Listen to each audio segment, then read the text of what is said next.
మాజీ హోంమంత్రి మేకతోటి సుచరిత వైసీపీకి గుడ్ బై చెప్పనున్నారా? వైఎస్ ఫ్యామిలీకి వీర విధేయురాలుగా ఉన్న సుచరిత ఇప్పుడు ఎడమొహం పెడమొహంగా ఉన్నారా? సుచరితకిచ్చిన మాటను అధిష్టానం నిలబెట్టుకోలేదా? రాజకీయాల్లో ఉంటే వైఎస్ ఫ్యామిలీతోనే అన్న సుచరిత పొలిటికల్ ఫ్యూచర్ ఏంటి?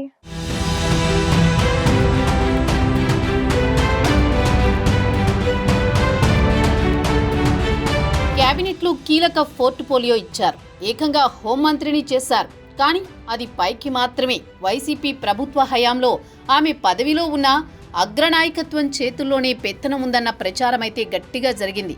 హోంమంత్రిగా ఉండి కూడా కనీసం సొంత నియోజకవర్గానికి కూడా నిధులు కేటాయించుకోవడంలో సుచరిత విఫలమయ్యారు. మంత్రివర్గ విస్తరణలో పదవి పోవడంతో మనస్తాపానికి గురయ్యారు.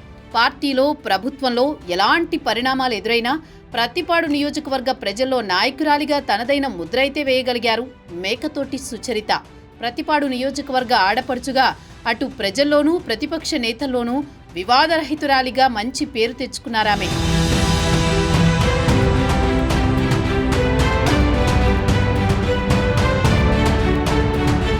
గత ఎన్నికల్లో సుచరిత భర్తకు బాపట్ల ఎంపీ సీటు ఇస్తామని భరోసా ఇచ్చిందట వైసీపీ అధిష్టానం. కానీ ఎన్నికల్లో ఆయనకు టికెట్ ఇవ్వలేదు. మొన్నటి ఎన్నికల్లో సుచరితకు సొంత నియోజకవర్గం ప్రతిపాడు సీటు దక్కలేదు.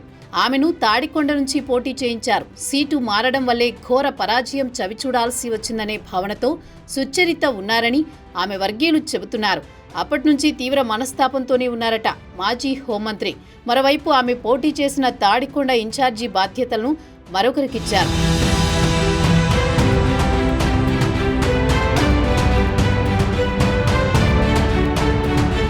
అటు సొంత నియోజకవర్గం ప్రతిపాడు బాధ్యతలు కూడా వేరొకరికి అప్పగించారు. దీంతో సుచరిత పార్టీలో ఉండడం కంటే బయటికి వెళ్లిపోవడమే మేలన్న నిర్ణయానికి వచ్చినట్లు చెబుతున్నారు. రాజకీయాల్లో కొనసాగితే రాజన్న బిడ్డతోనే, ఇది గతంలో మేకతోటి సుచరిత మాట.